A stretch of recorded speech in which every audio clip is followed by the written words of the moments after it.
à tous, j'espère que vous allez bien. Je suis contente de vous retrouver aujourd'hui pour une vidéo produit terminé. Je vais vous faire un retour sur tous les produits que j'ai finis durant le mois de décembre 2021. Je suis équipée de ma petite boîte comme d'habitude et donc pour ce mois de décembre, elle contient 10 produits. Et on démarre tout de suite avec ce qui concerne le corps. J'ai utilisé un échantillon de parfum, c'est le parfum The One de Dolce & Gabbana. Un parfum qui est très connu mais que moi personnellement je n'avais jamais senti et alors bizarrement c'est un parfum qui m'a fait ni chaud ni froid on va dire, j'ai pas été plus transcendée que ça et pourtant il contient que des notes que d'habitude j'aime beaucoup. De mémoire il est à base de bergamote, mandarine, litchi, pêche, lys blanc et le fond c'est vanille ambre donc c'est que des notes que d'habitude j'adore mais là franchement ça m'a pas vraiment transcendée. Sur ma peau en plus je trouvais que l'odeur se faisait vraiment trop discrète et se dissipait très vite, ça tenait pas très bien. Donc après c'est un échantillon que j'avais depuis très longtemps, ça traînait depuis plusieurs années chez moi, donc est-ce que l'odeur s'est peut-être un peu modifiée, dissipée depuis tant d'années, je sais pas. Il faudrait que j'aille ressentir en boutique pour être vraiment sûre, parce que ça m'intrigue quand même un parfum dont les notes sont tout ce que j'aime d'habitude, et que là ça me plaît pas plus que ça. Par curiosité, il faudrait que j'aille sentir en boutique pour voir, mais bon en tout cas ça tenait pas super bien sur ma peau, donc pour cet échantillon j'ai pas été plus convaincue que ça. Second produit pour le corps et pour les mains plus précisément que j'ai adoré, c'est la crème main peau sèche de chez L'Occitane, celle qui est dosée à 20% de beurre de karité. C'était un petit tube de 10 ml que j'avais eu dans le calendrier de l'avent de la marque et que du coup j'avais glissé dans mon sac à main. C'est un petit format très pratique pour du coup le mettre dans le sac et utiliser au cours de la journée. Bien souvent moi je mettais ça à ma pause au boulot. Je n'avais encore jamais essayé les fameuses crèmes mains de L'Occitane qui sont très connues et je comprends maintenant pourquoi elles sont si plébiscitées parce que franchement c'est une crème qui est top. La texture un peu fouettée est vraiment super agréable à masser sur la peau, l'odeur de beurre de karité c'est juste génial, en hiver moi j'adore, c'est très relaxant, très cocooning. Ça sent un peu le bébé, le propre, franchement c'est génial et ça hydrate super bien. Moi du coup pour mettre en journée je mettais pas une très grosse couche, de toute façon il n'y a pas besoin de mettre une grosse couche et franchement ça hydratait super bien la peau, ça la laissait toute douce, bien assouplie. Et si on choisit d'acheter le gros tube de cette crème, on peut aussi facilement l'utiliser le soir, en mettre une couche vraiment plus épaisse avant de dormir pour bien hydrater les mains pendant la nuit. Franchement, c'est une crème qui est top, que ce soit niveau texture, odeur, efficacité. J'ai adoré et je pourrais peut-être éventuellement racheter plus tard quand j'aurai fini mon stock de crème pour les mains. On passe aux produits pour les cheveux, j'ai juste fini un shampoing en mois de décembre, c'est le shampoing Détox Vitalité de chez Timothée qui est à l'extrait de baie de goji pour cheveux ternes et fatigués. C'est le deuxième flacon de ce shampoing que j'utilisais. Alors l'odeur est un chouïa spécial, c'est un peu sucré mais moi je trouve que ça sent comme un médicament, je saurais pas dire lequel mais ça me fait penser à une odeur un peu de médicament un peu sucré que je prenais quand j'étais petite. On va dire que c'est assez original mais c'était pas trop dérangeant, en tout cas moi ça m'a pas gêné cette odeur.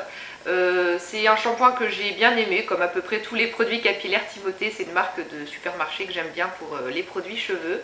Ce shampoing il mousse bien sans agresser mon cuir chevelu, moi j'ai pas le cuir chevelu très sensible donc ça me dérange pas qu'il y ait des sulfates dans les shampoings. Donc celui-ci il mousse bien, il se rince assez facilement, il lave bien, quand on le rince il emmêle pas les longueurs. Et il laissait mes cheveux propres pour 2 à 3 jours facilement et ça me faisait pas des racines tout raplapla. Il y a certains shampoings, moi dès le lendemain du shampoing, c'est complètement aplati, là j'ai aucun volume. Avec celui-ci mes cheveux restaient quand même assez beaux pendant 2-3 jours.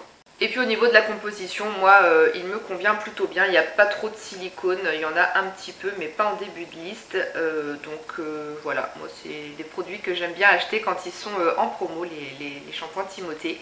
Donc pourquoi pas racheter celui-ci plus tard, là je vais en utiliser d'autres mais pourquoi pas y revenir plus tard. Catégorie soins du visage maintenant, j'ai fini le baume pour les lèvres de la marque Burt's Bees. Donc c'est un petit baume qui se présente sous forme de pot, dans un petit pot en alu. C'est un produit qui m'a duré un petit peu plus d'1 an et c'est le baume que j'utilisais pour hydrater mes lèvres le soir avant d'aller au lit. Il a une odeur un petit peu mentholée mais qui est assez légère, moi je suis pas trop fan de la menthe à la base mais là voilà ça restait assez léger, c'était pas trop désagréable. Et c'est un baume à lèvres qui faisait vraiment très bien son travail. Ça hydratait vraiment très bien les lèvres pendant la nuit. Le lendemain, je me levais avec des lèvres toutes douces et prêtes à affronter une nouvelle journée. J'ai jamais eu de problème de lèvres toutes sèches ou de gerçures pendant l'année où j'ai utilisé ce baume. Donc il fait très bien son travail. Après, il n'est pas forcément super pratique à utiliser au niveau de la texture parce que c'est une texture qui est vraiment toute dure. C'est une texture très compacte, un peu comme une motte de beurre. Donc pour prélever le produit, il n'y a pas le choix, il faut y aller avec l'ongle, il faut gratter un petit peu, ou alors si vous n'aimez pas du tout mettre vos doigts dans les produits, prendre une petite cuillère ou une petite spatule. Moi, comme je me lave toujours les mains avant d'utiliser mes soins visage, je grattais un petit peu avec mon ongle et puis ensuite j'étalais avec mon doigt la matière et puis sous l'action de la chaleur du doigt, la matière fond assez bien et se répartit très facilement sur les lèvres. Donc mis à part la texture très solide qui peut peut-être en rebuter certaines, c'est un produit vraiment qui a très bien fait son travail. Donc si jamais vous aviez envie de tester, je vous recommande ça sans hésiter. Moi de mon côté, je pense pas que je rachèterais, je préfère tester d'autres baumes en peau. Et de la marque Burt's Bees, j'avais testé avant celui-ci le baume intensif de nuit qui avait une texture vraiment cocooning doudou qui était vraiment beaucoup plus agréable. Donc si je devais racheter un baume à lèvres en peau de Burt's Bees, ça serait plutôt l'autre, pas celui-ci, mais il est quand même très bien. J'ai ensuite terminé la crème de jour que j'ai du coup utilisée fin d'année 2021. Donc c'est les deux mêmes produits en fait. J'avais un petit format voyage et un échantillon de la crème prodigieuse Boost crème gel multicorrection pour peau normale à mixte de la marque Nuxe. Donc du coup j'ai utilisé le format voyage et puis ensuite l'échantillon qui m'a fait 4 utilisations supplémentaires. Et c'est une crème de jour que moi et ma peau on a plutôt bien appréciée. L'odeur était très sympa, la texture vraiment super agréable à masser sur la peau, ça laissait un effet un petit peu velouté, vraiment très doux. C'était une bonne base de maquillage, mes fonds de teint ou bébé crème n'ont jamais peluché après. Ma peau était bien hydratée pour la journée et au fur et à mesure des utilisations, au bout de quelques semaines, j'ai trouvé aussi que de manière générale j'avais un teint un peu plus éclatant, il était vraiment pas terne. Donc la promesse de peau fraîche et éclatante, je trouve que c'est assez bien respecté. Premier signe de l'âge estompé, ça je pourrais pas trop me prononcer. Mais bon voilà, ça hydratait bien et je trouvais que j'avais une plus jolie peau au fil des semaines avec cette crème. Donc c'est une belle découverte pour moi. Je pense pas que je rachèterai tout de même. Bon déjà j'ai un énorme stock de crème pour le visage à tester. Et bon les produits Nuxe c'est quand même pas donné, donc à moins d'avoir une réduction, pourquoi pas, mais sans réduction, payer plein pot cette crème, je sais pas. Mais bon, en tout cas pour l'instant j'ai pas besoin d'en racheter parce que j'ai plein de crèmes visage à tester avant. J'ai utilisé aussi un autre échantillon de crème visage, ça m'a fait 3 utilisations je crois en crème de jour. C'est le soin embellisseur anti-imperfection, hydratation 24 heures dans la gamme Normaderm de Vichy. Vu que j'ai fait que 3 utilisations, je ne pourrais pas me prononcer sur les effets de cette crème, je pourrais juste vous dire qu'elle était agréable à étaler sur la peau, que ça faisait une bonne base de maquillage aussi, les fonds de teint et bébé crème n'ont pas peluché après. Mais pour ce qui est de l'effet anti-imperfection, en 3 utilisations, forcément ça je ne pourrais pas me prononcer, mais j'ai pu quand même du coup voir la texture et puis l'effet, le ressenti que ça laissait sur ma peau, et ça j'ai bien aimé. Donc à voir plus tard si je rachète ou pas, parce que du coup c'est une gamme qui correspond bien à mon type de peau puisque j'ai la peau à tendance grasse et qui a tendance à faire aussi pas mal de boutons. Donc je verrai plus tard, mais bon comme je l'ai dit tout à l'heure, j'ai déjà plein de crèmes visage à tester avant. Dernier produit visage que j'avais reçu dans une Beautiful Box et que je n'ai vraiment pas apprécié plus que ça, c'est le masque visage peeling de la marque La Phare en Provence. C'est un masque peeling à base de carottes, kaolin, karité, macadamia qui se présente dans un petit pot comme ça en verre qui est plutôt joli mais vraiment pas pratique. Parce que du coup quand vous arrivez à la fin du produit, et pour aller racler à l'intérieur ce qui reste sur les bords, franchement non, la forme est vraiment pas pratique du tout. Alors niveau odeur et texture, c'est un masque qui était quand même assez agréable à utiliser. C'était une texture un peu crémeuse qui s'étalait bien sur la peau. Mais franchement sur moi, j'ai pas vraiment vu d'effet en fait, j'avais l'impression que ça faisait rien du tout. C'est un produit à utiliser une fois par semaine. Ils disent d'appliquer en fine couche, de laisser sécher 5 minutes, gommer et rincer. Donc vous appliquez une couche que vous laissez un petit peu sécher et puis ensuite vous faites des mouvements circulaires pour avoir l'effet peeling et gommer un petit peu la peau et puis vous rincez à l'eau. Mais franchement moi je n'ai pas vraiment ressenti d'effet peeling, j'avais pas l'impression de faire peau neuve avec ce produit. Au mieux j'avais une légère sensation de peau un peu plus propre et douce, c'est vrai que quand je passais mes mains sur ma peau elle était un petit peu plus douce. Mais sinon j'avais pas du tout la sensation par exemple de décrasser mes pores, c'est vrai que moi j'ai les pores qui sont assez dilatés au niveau du nez, des ailes du nez et ce produit là ne faisait rien du tout contre ça. Donc malheureusement voilà pour ce produit, je suis toujours un peu déçue de ne pas apprécier un produit reçu dans une Beautiful Box parce que c'est toujours des produits avec des bonnes compositions et tout, donc quand on aime ce genre de produit que ça nous convient c'est bien, mais là ça n'a pas été le cas donc tant pis, je rachèterai pas. Et je termine avec un petit peu de make-up. J'ai fini de la marque Sephora le mascara Volume On dans la teinte 01 Black On. C'est un mascara qui se présente dans un tube souple, donc vous pouvez un petit peu appuyer pour refluidifier la matière. Et puis la brosse elle est toute classique. C'est des poils tout ce qu'il y a de plus normal et une forme toute simple. Il n'y a aucune originalité dans la forme de la brosse. Et c'est un mascara que je qualifierais de bon basique. Il coûte moins de 10 € et puis sur mes cils, il faisait bien le boulot. Je trouvais que ça les allongeait bien, ça recourbait bien. Il y avait le petit effet volume un petit peu déployé sur l'extérieur des cils que j'aime bien.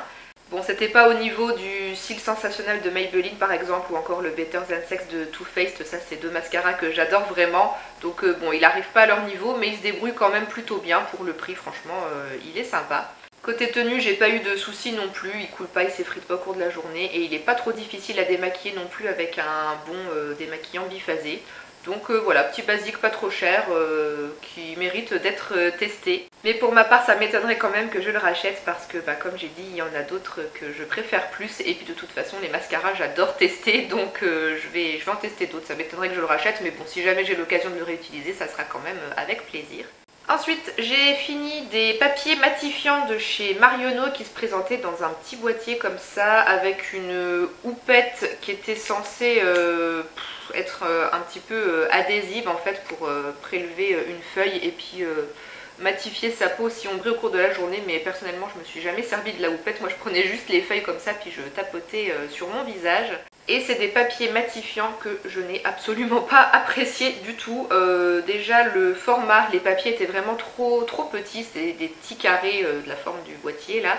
Et du coup c'était trop petit pour faire le visage en entier, il fallait que j'en utilise 2 voire 3. Et puis j'ai trouvé que ça n'absorbait pas très bien l'excès de sébum. Surtout sur mon front, je tapotais une fois le papier et j'avais toujours l'impression que mon front brillait un petit peu, ça n'absorbait pas bien l'excès de sébum. Donc voilà, déçue de ce produit, j'avais pris ça pendant les soldes je crois l'année dernière.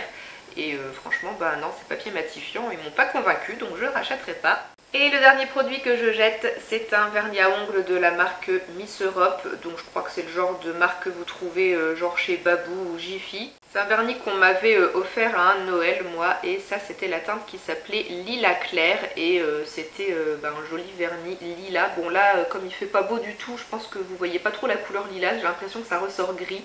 Mais non, c'était un petit lilas clair avec un effet irisé. Je pense que vous devinez à peu près, il reste ça en fait de produit au fond, mais il a complètement séché. C'est un produit que j'avais depuis presque 10 ans je crois, hein. J'avais eu ce vernis à un Noël peut-être 2012 ou 2013, donc ça commence à dater.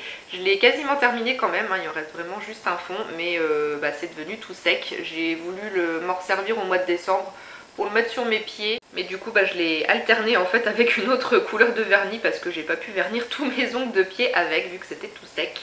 Donc voilà, je le jette. C'est une couleur que j'avais bien aimée. Bon, le pinceau il est pas très épais, c'est pas le genre de pinceau que j'aime, mais c'était quand même assez facile à appliquer.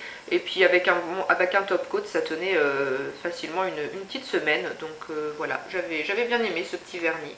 Mais malheureusement il est temps de lui dire au revoir et puis de laisser un petit peu de place dans mes boîtes de vernis qui débordent de vernis. Voilà pour les produits que j'ai fini pendant le mois de décembre. Et puis comme chaque année je suis retournée sur mon blog faire les comptes. J'ai recalculé tous les produits que j'avais finis pendant l'année 2021 et donc full size, format voyage, échantillon, tout confondu. J'ai terminé en tout 125 produits. Donc je suis contente de ma récolte et puis globalement pendant cette année 2021 j'ai quand même pas mal utilisé de produits reçus dans les Beautiful Box, j'ai fait pas mal de bonnes découvertes et j'ai aussi fini plus de soins hydratants pour le corps que d'habitude. Je suis assez flemmarde pour l'hydratation du corps mais en 2021 je me suis mis un bon petit coup de pied aux fesses et j'ai pas mal utilisé ce genre de produits, donc je suis contente de moi, je vais essayer de continuer sur ma lancée. Et puis on rempile pour l'année 2022, on verra à la fin de cette année si je bats ce score de 125 produits. J'espère que cette vidéo vous a intéressé, merci beaucoup de l'avoir regardée jusqu'au bout. Je vous attends dans les commentaires si vous avez envie de papoter un petit peu avec moi et je vous dis à très bientôt dans une prochaine vidéo. Ciao!